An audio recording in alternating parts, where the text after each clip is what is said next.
Welcome back everyone, it's Mags, and if you haven't caught on by now, I am playing and reviewing every Neptunia game, spin-offs included, in release order. In terms of the main games, Neptunia is a turn-based RPG, with the original version of the second game, Mark II, standardizing the field movement style of combat that the series has come to be known for. After the first three mainline games, however, they started going crazy with spin-off releases, experimenting with wildly different story scenarios and genres. Their first spin-off, which I covered in my last Neptunia video, was an idol racing sim, of all things. Today, we're talking about the second spin-off ever released, titled Hyperdevotion Noire Goddess Blackheart, a strategy RPG, originally released for the Vita in 2014 in Japan, 2015 in English. Since then, it's been ported to PC, which is what I'm playing it on. And, shockingly recently, like literally while I was playing this, East Asia Soft announced a physical Asian release of the game for the Switch that includes English language support. That's slated for spring of 2026, which is basically right when this video is going to come out. This was the first game not localized by NIS America, extremely ironic for being an SRPG.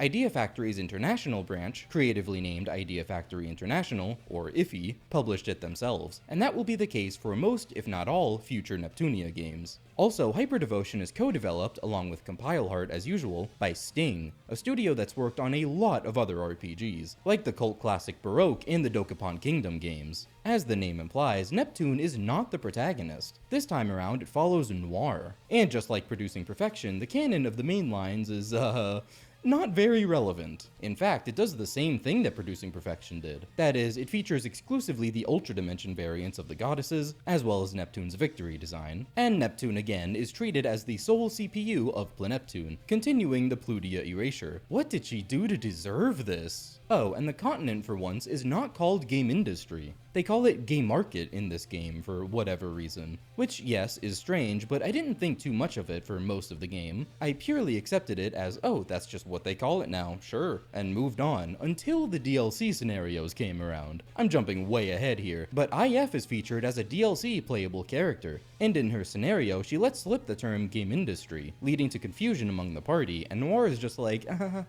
don't worry about it, implying that she also knows what Game Industry is. So that begs the question, where the fuck is Game Market? Hyperdevotion opts for a significantly different art style for the 3D models, which is this chibi style. I've heard mixed things in terms of people's reception to this. Some people like it, some people don't, but I'm personally on board with it. It makes it stand out from the other games, and I think it looks good. While it would be cool to see what the new characters would look like with the normal proportion 3D models, because there are a lot of new characters, they do still have normal dialogue portraits, so that's enough for me to feel like both proportion styles are still well represented, which is nice.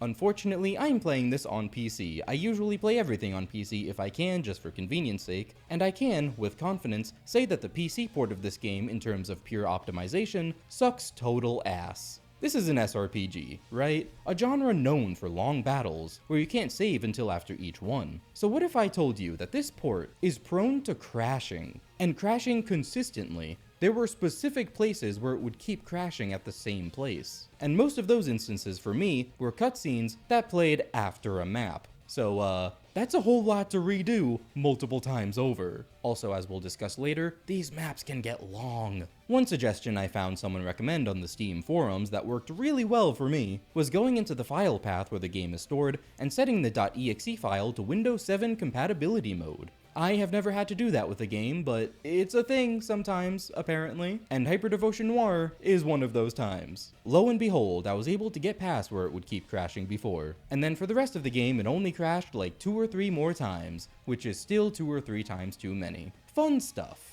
Hopefully if you have the same issue, then Windows 7 compatibility mode will work well for you. Also, I have no idea if this is a PC port thing or inherent to the game itself, but the music during cutscenes doesn't smoothly loop. It literally just hard cuts back to the beginning of the track all of a sudden. It's extremely distracting, but admittedly also very funny.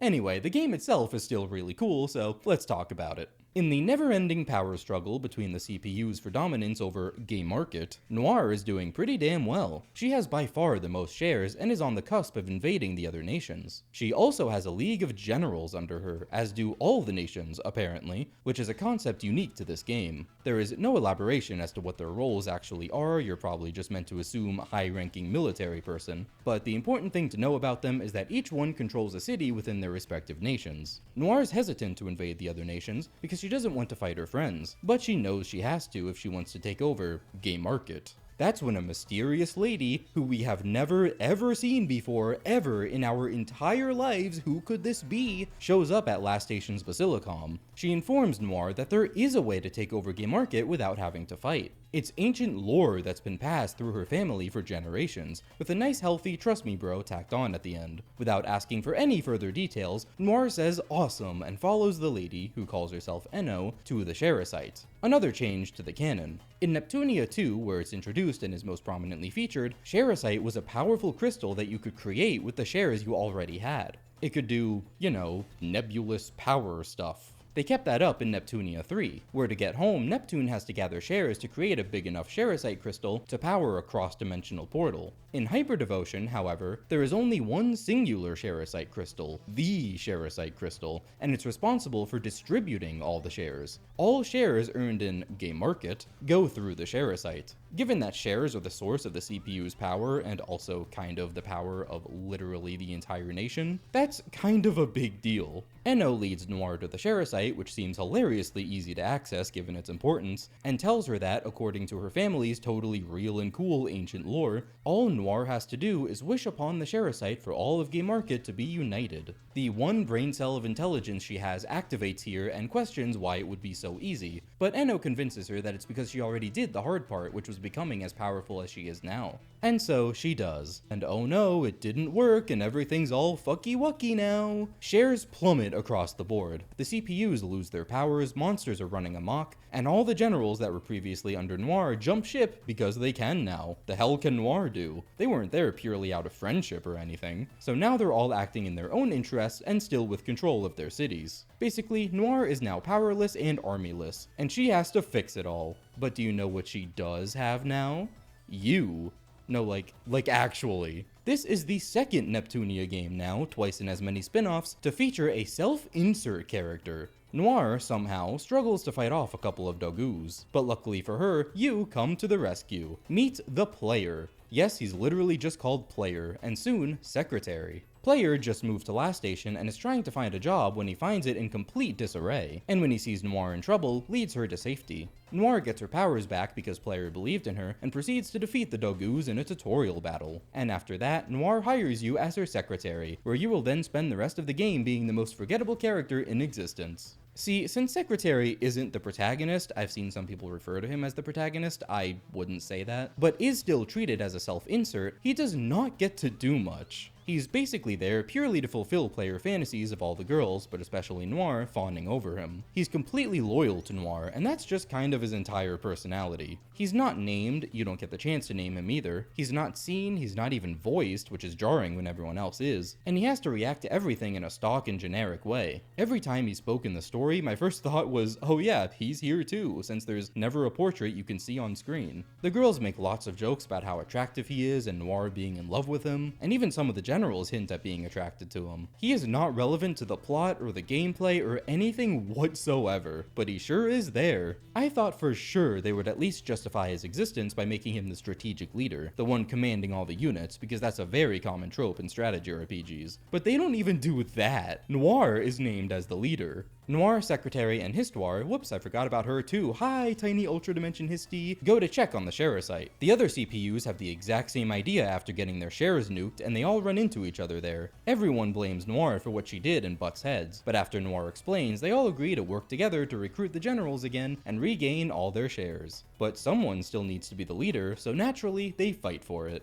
Since Noire is currently the only CPU that can use HDD, she faces all three other CPUs at once in your second battle. Noire is appointed leader, and the story goes from there. All the CPUs travel from city to city to get their shares and generals back, all of whom you recruit. The cast of this game is massive. There are over 20 characters to use, including the CPUs, 22 to be exact. Each chapter focuses on a few generals at a time, and you usually recruit all of them at the end of the chapter. In classic Neptunia fashion, the generals are all massive parodies of a specific game or series, and there are reps from a huge variety of different kinds of games. Vio, for example, is a Resident Evil parody, wielding a handgun, fighting zombies, and always talking about rocket launchers. Leaf-Eye is a ripoff of Chun-Li from Street Fighter. Lid is based on Metal Gear Solid and is always sneaking around in her cardboard box. There's even a Vocaloid rep and an Idolmasters rep. If any Neptunia game is a love letter to video games as a whole, it's this one. It's insanely cool to see how much is actually represented here. It's also cool to see all these new character designs. Neptunia has always been great about that. And I'll be honest, after playing so many mainline games in a row, multiple times each, where even the new entries would only introduce like a couple new main cast members, with most being returning, it was so refreshing to be constantly blasted with brand new characters and party members. There aren't any generic units in this game like you would expect out of a lot of other strategy RPGs. Every unit is a fully fledged story-relevant character, and the crazy part is that I don't think they ever show up again after this game. Although, fun fact, I did find this old blog post from about 5 months before the release of Victory, March 2012, where Idea Factory teased a character that was going to be in the game. That character, in fact, did not end up being in Victory, but got reused as Vio in Hyperdevotion. She was already designed and originally planned for Victory, which I thought was really neat. The huge cast also serves to further Noire's character. In the main game, she's always struggled with maintaining friendships, and it's hard to express her honest feelings in true tsundere fashion. In Hyperdevotion, she hardly even realized that the generals weren't loyal to her for her, and was shocked that they deserted. This is something she resolves to rectify. Clearly, she was only ever a leader in title and nothing more. Even midway through the story, there's a whole chapter where you lose party members for plot reasons because Noire is treating them like pawns instead of people, only focusing on her own goal. Gameplay-wise, Hyperdevotion doesn't have any kind of desertion system like other SRPGs do, where members will leave if you treat them badly, but this section of the story riffs on that concept, and generals drop left and right because of how Noire is acting. She has to realize that if she cares about these people, she has to act like it and not just be a leader, but also be a caring friend. I really love how much thought was put into Noire's personality when building this scenario, and it's really sweet to see how she gets to build a group of actual, real friends. It's even nicer that they're people outside of the usual main cast of CPUs. Noire deserves it, she's a queen.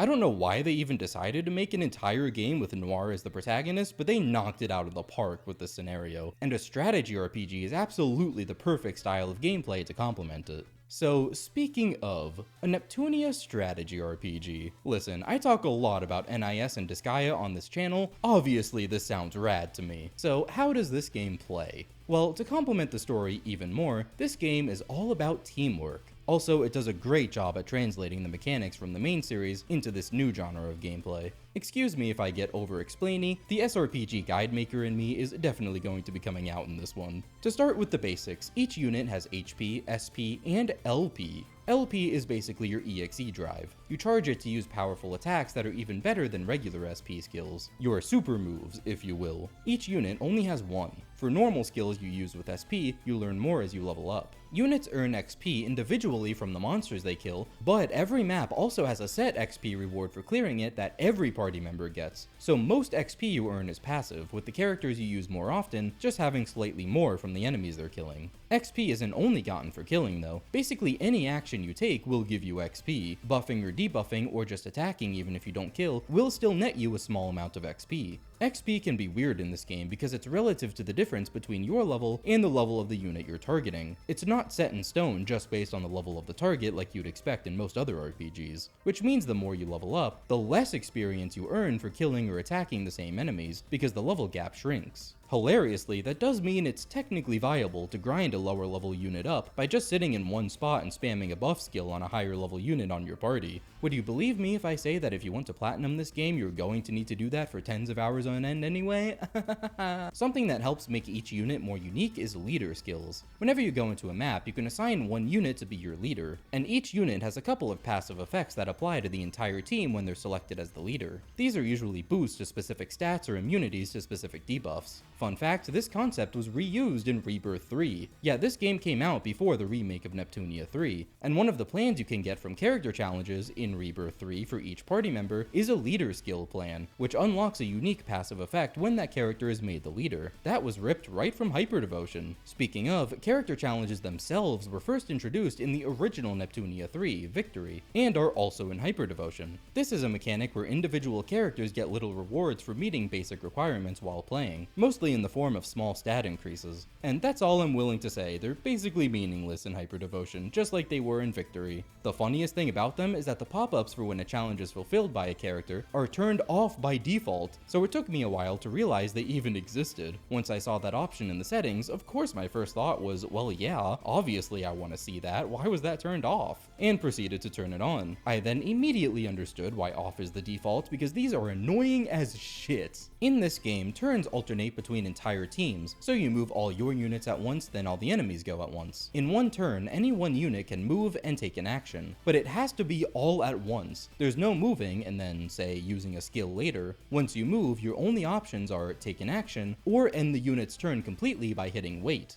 Once you do that, you cannot undo anything, and that unit is locked until your next turn. SP works very traditionally, and everyone is automatically healed to full HP and SP after every map. There are a wide variety of debuffs that skills can inflict, and I mean like, a wide variety, more than there has any right being. Why are there 3 pages of debuffs? Honestly though, I love the uniqueness of them. They definitely had a lot of fun making these, and they're really charming. Like, one of them is Pixel, which makes it so that you can't use skills, but also your character literally transforms into a 2D pixel sprite. There's also Tofu.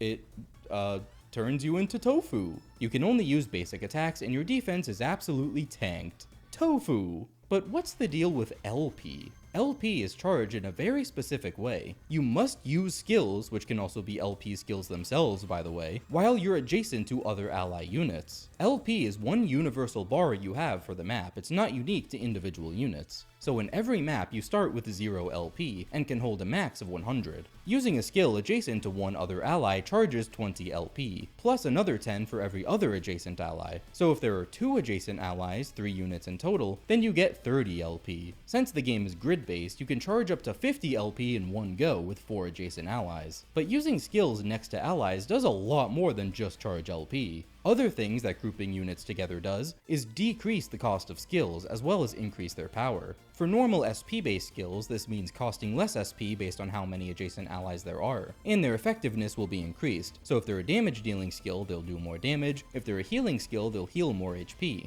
This also applies to LP skills, meaning they're more effective and cost less LP to use, which is huge. So the entire game is basically built on chains of ally grouping to keep LP up and be able to spam your powerful LP skills as much as possible, which is very satisfying. The key to doing well is really just finding any opportunity you can to charge LP, which is easy when you get into the habit of using skills purely for that purpose, like buffing even when you don't need it just because it's a skill you can use to get LP. It's basically a waste not to. LP is used for one other specific function besides your super moves, a function unique to only CPUs. That's right, it's HDD. The CPUs can spend 30 LP to transform into HDD mode. As per usual, HDD mode is broken as hell in this game. HDD lasts for 3 turns, boosts all of your stats, and grants you the Hover passive ability. Hover is invaluable in this game because it makes height a non-issue when moving around the map. You can climb as high or low as you want. As we're about to talk about soon, elevation is a very tedious thing to deal with, so being able to ignore it is amazing. Also, each CPU has special passive abilities that activate only when they're in HDD mode. Noire, for example, or should I say Blackheart in this case, can act twice in one turn while in HDD, which is insane. This process of using skills adjacent to allies and all benefits thereof is referred to as Lily boosting, because the last thing it does, if it didn't do enough already, is increase the Lily ranks between all units involved. Yes, Lily ranks are in Hyperdevotion Noire. If you don't turn the animation off, girls kissing will take up about 1/3 of screen time every battle. Is that a bad thing? Absolutely not. The Lily boost effects stay on in this household. For the first time ever, Lily ranks actually have a visible value that you can see instead of just the vague face icons and their rank, so you can keep track of them better.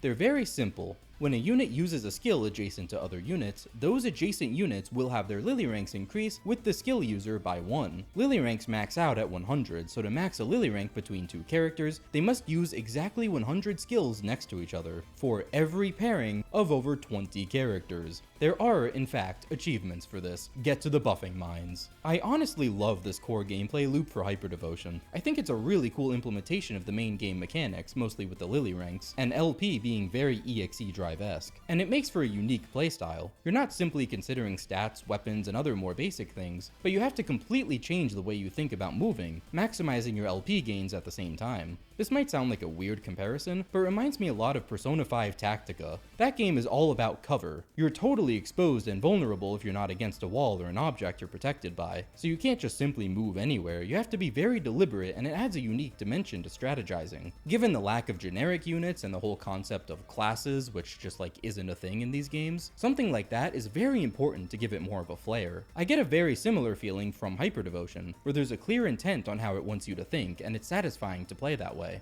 With all of that being said, however, there are a number of decisions this game makes that are very strange. This game has a lot of mechanics. The ones I want to focus on next have to do with the map design and movement system. Now, with this game being a strategy RPG, it's expected to be slow, but some of the systems implemented in this game can make it feel needlessly tedious. One of the big things is elevation. Elevation is a big deal, as most units can only move up or down a 1 height difference at a time, indicated by their jump stat. And most skills can also only reach enemies who are at a 1 height difference as well. The exceptions for skills mostly include magic and support skills. They can usually reach much farther. There are only a precious few units who have a jump stat of more than 1 by default. Leafeye, who you get early in the game, is one of them, which makes her very valuable. Getting to higher elevations is expected by using buff skills that increase jump and or utilizing boxes. See, many maps with big elevation differences will be littered with 1 height or 2 height boxes that you can lift and throw. Lifting and throwing, both of which you can do in the same turn, counts as an action, so you can't do that and still attack. You can't lift anything that has anything else on top of it, and you can't target anything for lifting but the bottom object. So even though you can stack boxes on top of each other, that will eliminate your ability to move them entirely, so you have to be very careful. This aspect alone can make maps feel like an absolute slog, because so much time is spent manually throwing boxes, which may require multiple throws per box due to characters having pitifully low throw stats just to get to higher elevation.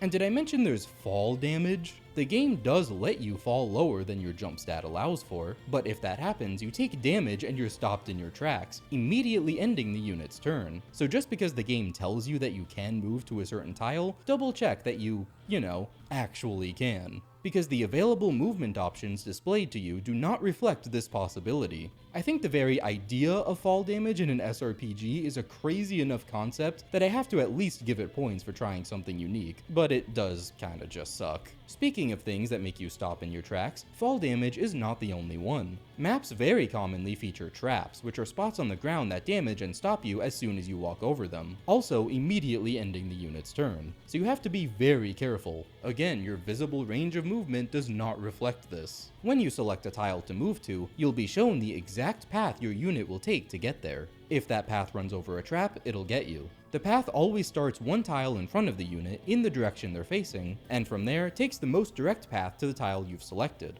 You can change the direction your unit is facing before you move to change the path, and that is your only way of manipulating it. Since it always takes the most direct route, it's at least pretty predictable, but also extremely limiting. Basically, if you want to move to a tile that technically is in your movement range, but would require deliberately turning more than 2 corners to get to without stepping on a trap, you're shit out of luck, you can't do that. In many cases, you just have to move only a few tiles at a time to avoid traps, which again is very tedious. I'm not opposed to the idea itself, there are definitely maps where I think it enhances the strategic elements, but then there are maps like this one, or this one, that spam them across wide areas and make the map take 20 minutes longer than it needs to. This is another reason why hover is useful, because hovering completely ignores traps. A more minor annoyance I have is that there are many objects on maps that can be destroyed, most prominently chests, but you can only target them with normal attacks. Chests are of course optional, so this just makes them more challenging to get, which is fine. But there are many maps that require you to destroy special objects for your win condition, and when you're limited to only normal attacks, it can be an incredible pain to work around, especially when you take into account elevation at the same time. Hyperdevotion also has elemental affinities, your standard ice, fire, lightning, and wind. Like with many other things in this game, it's handled in a rather non-traditional way. There are skills that inherently have specific elemental affinities, but characters and enemies don't inherently have elemental strengths or weaknesses. That can change based on a special equipment type. Elemental crystals. There are crystals for each of the 4 elements. Equipping an elemental crystal on a unit basically turns their entire affinity into that element, inheriting its strength and weakness. Enemies can also have these equipped, and that's how you can determine which elements will be effective against them. If they don't have a crystal equipped, everything is neutral. Fire is weak to ice, so if an enemy has a fire crystal on, you can either just use inherent ice skills or equip an ice crystal to make all of your attacks more effective due to being ice typed, which is more risky because then you're locked in and that leaves you vulnerable to lightning, the element that ice is weak to. There are also different strengths of crystals, so a fire 2 crystal is more effective than a fire 1 crystal. The highest crystal rank is 5. If fire being weak to ice sounds a little backwards, that's basically how I feel about this entire element chart. Like, okay, fire should totally melt ice, right? But it's reversed. Also, I would expect wind to put out fire, but no. In Hyperdevotion, fire beats wind. Wind beats lightning. Okay, sure. This feels designed in a lab to go against every single intuitive matchup, and I find that really funny. There are even elemental chests, which can only be damaged by the element they're weak to. I stress again, they can only be targeted with normal attacks, so you have to already be prepared with the right elemental crystals equipped going in. They're entirely unopenable otherwise, since normal attacks are inherently neutral. But that's enough about combat shenanigans for now. Let's talk about the stuff you can do outside of battle. Hyperdevotion Noire carries on Victory's aesthetic of having a cute little hub in the nation that you can access all of your facilities from, as well as a bunch of chibi NPCs with flavor text. The NPCs in the main area change out every chapter, so there's always more to see and read. One of the facilities here is the CPU Hotel, where you'll find chibis of the actual main cast. You can view a bunch of random side events that open up here throughout the game, which is great for getting to see more of the new characters and how they all interact with each other. Even more events are unlocked as you raise their lily ranks with Noire. I love all these characters, they can do no wrong. Then there's the Basilicom itself, a separate facility, where you can see events with just Secretary and Noire, where they have time alone away from everyone. Nearly all the other facilities are the same as the ones from the original main games, but translated to fit the new gameplay genre. For example, disc development. Discs are still a thing in Hyperdevotion, and they basically work the exact same way they always have. You can get idea chips from map rewards, chests, or enemy drops, and you can use them to slap onto discs to give them passive effects. This game skips the whole medals thing and just gives you discs outright for clearing certain content. By the way, LP down chips are ridiculously useful. They reduce the LP cost of supers. If you go out of your way for any chip, it should be those. This ghost side map is very small and quick to clear, and one of the enemy types drops LP down level 3 chips. Item development 2 returns. This was completely replaced with plans in the Rebirth games, but was a recurring thing before then. To be fair, item plans in Rebirth do function a lot like item development, but with some key differences. You can earn special materials that are used to craft items. Every enemy type drops 1 or 2 unique materials, but you can also get them for clearing maps. Each map tells you the specific reward you'll get for every clear, including the materials, but does not tell you about the actual enemies on the map or what they drop. In item development, you can use those materials to craft items, and if they have this shopping cart icon, also adds them to the shop. In item development, crafting the item actually gives you one of that item, and even after it's added to the shop, you can keep crafting them with materials if you so wish. You have to get the item's recipe itself first, which you can get from map rewards. Most consumables don't appear in the shop by default, you have to develop them first. Weapons for the CPUs will appear in the shop on their own eventually, but there are usually some recipes you get for stronger weapons that aren't yet in the shop that you can develop before then if you get the materials. I specify CPUs because the generals don't ever get weapons in the shop, weirdly enough. Besides their default weapon, there are only 2 other weapons for each of them available, and they're both only attainable through development. These weapons are really important for later in the game if you want your generals to keep up properly. They each add about an extra 100 to their primary attacking stat. Another thing about materials in this game is that there's a mechanic called overkilling, where if you don't just kill an enemy but completely annihilate it, they have a higher chance of dropping a rare material. Yeah, most enemies don't just drop one main thing, but can also more rarely drop another thing. Overkilling still doesn't guarantee it, unfortunately, the chance is just higher. The game explains overkilling as killing an enemy with an attack that deals over 50% of their max HP, which is not correct. It's actually 50% of their max HP plus whatever remaining health they had left. Basically, the excess damage has to be above half their max HP. It kind of explains this badly, so you can give yourself a higher chance to get a rare drop by getting an enemy to as little HP as possible, because that lessens the damage you need to deal for an overkill. Side quests aren't their own facility in this game like they usually are, no guild to be found. Instead, side quests are just extra maps that appear in the mission menu. There's usually at least one new one, if not more, after every story map, which is a lot of side missions, but they're good to keep up with because they can get you a lot of extra materials and good development plans. But they're also good for keeping XP up. Since XP map rewards apply to every character, if you keep up with clearing all the extra side missions, everyone will naturally be getting enough XP as to where you won't really have to do that much extra grinding. It also helps that the story maps themselves already give you a lot of XP. Story maps are also redoable. Re-clears don't give you nearly as much XP as the first clear, but the other rewards such as item materials change. So not only are there all the side missions to clear, but every story map has to be cleared a second time if you truly want everything. I know I said the rewards are nice, but honestly, it is incredibly time consuming to do all that. It definitely started getting to me at a certain point. Thankfully, maps also give you a lot of credits. I almost never found myself grinding a map purely for the credits reward. You can usually buy everything you need at the shop no problem despite the steep looking prices. Despite that, you're probably going to find yourself wanting to spend all your money. And I mean every last damn credit you can find. Because Hyperdevotion features an entirely unique system in the hub, Sim Noire. We're not done talking about the Basilicom. Yes, it's where you can view events with Noire in the Secretary, but you can also decorate it. Your job, as Secretary, is to provide Noire with emotional comfort. Thus, 10% of all the credits you spend at the shop gets converted to a new currency called Sim Points. You can use Sim Points to order new furniture in the Basilicom. You can only order one thing at a time, and you have to wait a bit before it arrives. By wait a bit, I mean you have to clear a battle. Once you've bought all the furniture available, a renovation becomes available to buy, where the Basilicom's interior entirely transforms to become snazzier looking, and brings you a whole new list of furniture to buy, and so on. There are 5 Basilicom ranks, so to speak. You get some item rewards for renovating, but that's really about it. It's mostly just for the love of the game. My simple monkey brain finds the idea of spending money giving you more money to spend immensely satisfying. Your secretarial duties do not end there though. Also in the Basilicom, you can take requests from the citizens of Last Station. Every chapter, about 5 new requests appear with some kind of question or concern that someone needs help with, and you can advise Noire in how to respond. Every request has one correct answer, quote unquote, but you literally don't get anything for it. There's just a little jingle that plays when you get the right one. It's like Plutia's Dingly-Doo in the Million Ep quiz, except without the actual item rewards. Surprisingly, this game does not have too much DLC. Sacrilege for a Neptunia game, I know. The DLC can be boiled down to ultimate equipment and extra characters. There's a separate DLC pack for every character that gives you equipment for them that's stronger than anything else in the base game.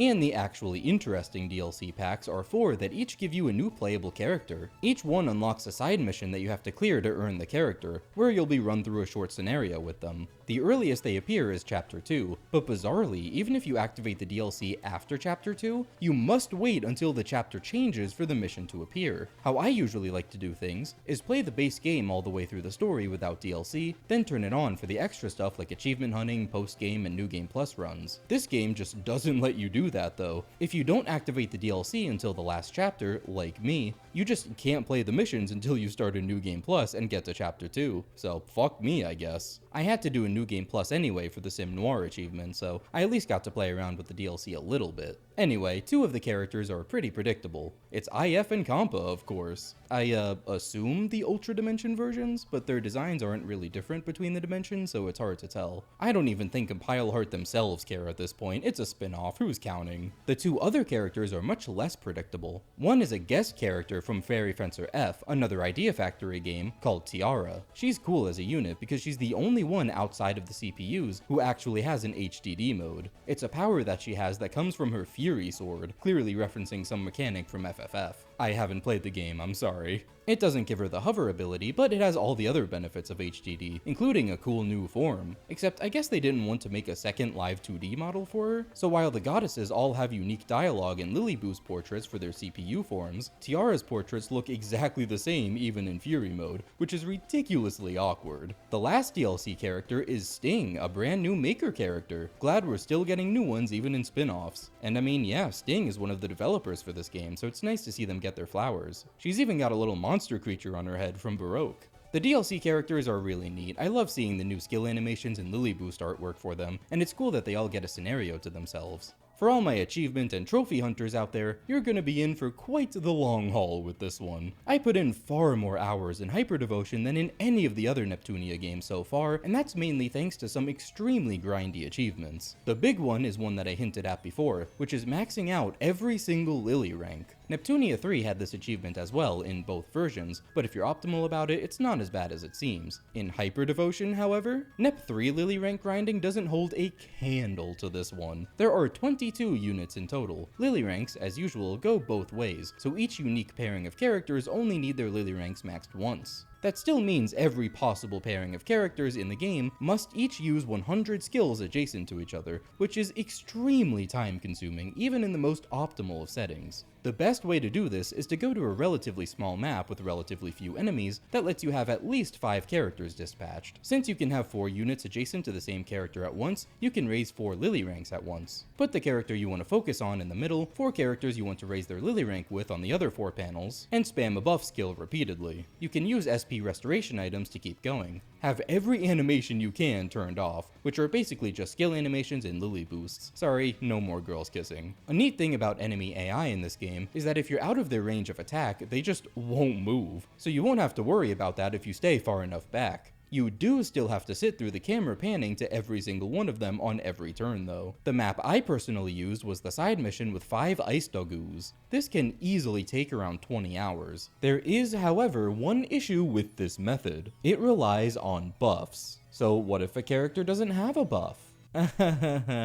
There are 3 characters in the game, honestly I just feel lucky it wasn't more, who explicitly have 0 buffs that you can use. So what do? Just gotta do it the old-fashioned way, of course. I used this map that only has 1 dragon on it, and just bunched up my units together, used my weakest attack so I could get more hits in per run, and you just gotta grind it out. Extremely annoying achievement. The second grindiest achievement is for getting every character to level 99. Since XP rewards from maps go to every character, you can probably imagine that this is just a matter of finding a map whose XP reward gives you the most bang for your buck and grinding the hell out of it. The map in question is a side mission that opens at the very end of the game right before the final boss, called Phoenix Plucking, which gives you 300 XP per clear. It has 2 Phoenix enemies in the level 80s and 3 horse birds near the spawn point. There are setups I've seen people outline online on how to clear this in 1 turn every time, but I couldn't be bothered to do a whole bunch of prep and just kept a countdown of how many times I had to clear it, put on some background noise, and got to work. As you level up and do the same thing over and over, you'll find your own little optimizations that make each run a little bit faster. I got to a point where I was clearing it consistently in 2 turns, and that was enough for me. I will say though that ice crystals really do help, since the phoenixes have fire crystals on. The last map of chapter 8 is also pretty good for grinding if you're lower level, since it's really small and still gives 100 XP per run. You can see the total amount of XP a character has accumulated, and for reference, to reach level 99, it requires around 31,000 cumulative XP. Happy grinding. The one other notable achievement is choosing every single correct option in the Sim Noire requests. These are not redoable, which makes this achievement in particular highly missable. I have no idea why they even made this an achievement, even besides its strangely missable nature. You don't even get anything for choosing all the correct answers. It's beyond pointless. And yet, Hyperdevotion shows no mercy. New Game Plus is an option though. All the requests come back, so you can just spend a few hours blowing through the game again to answer them all. That's what I did. Levels, items, and credits all carry into New Game Plus, so there's not much to worry about. There's an achievement for creating a godly game disc, which has actually been a thing since discs were introduced, but I never knew about them until Neptunia Victory required it for a trophy, but I don't think I mentioned it in that video. Conversely, there are also sucky game discs, which also have always been a thing, but I didn't know about those until literally this game, when I was looking on the wiki for the godly game disc combinations and saw the page for them. Essentially, there are very specific combinations of idea chips that spring a random bonus effect onto your disc when you burn it. Some of those effects are good, and thus those disc configurations are called godly game discs, and some effects are actively harmful, and thus are called sucky game discs. Every one of these idea chip combinations is meant to reference real games from the names of all the idea chips. That's why they all have weird sounding names, like a bunch of genres, or weirdly specific ones like Mustached Italian. Neptunia really does just find any way possible to reference video game culture, huh? Some of the other achievements that seem daunting based on prior games aren't so bad in this one, like earning a cumulative total of 10 million credits. In other games it's usually 100 million, but it's only 10 million here, and you'll undoubtedly get that while grinding for levels or something. Also, there's one for maxing out the Basilicom sim and ordering all the furniture. At any rate, that is Hyperdevotion Noire, Goddess Blackheart, Neptunia's take on a strategy RPG. Honestly, I loved it. The chibi models are a cool look, the core gameplay is satisfying, and I like how it translates the mechanics from the main series. And it has all the goofy charm you'd expect out of Neptunia by now, complete with a ton of brand new characters. This is definitely a high point of the series for me, so if you like SRPGs and or Neptunia, I think this is a good one. If you want to see me cover more Nep, I'm gonna continue covering all of them in release order, spin-offs included. Next up for Neptunia is Hyperdimension Neptunia U Action Unleashed, a Muso-style game, yet another first for the series, as is par for the course for these spin-offs at this point. So be sure to like, comment, subscribe, all that good YouTube stuff. I've been Mags, and I'll see you in the next one. Peace.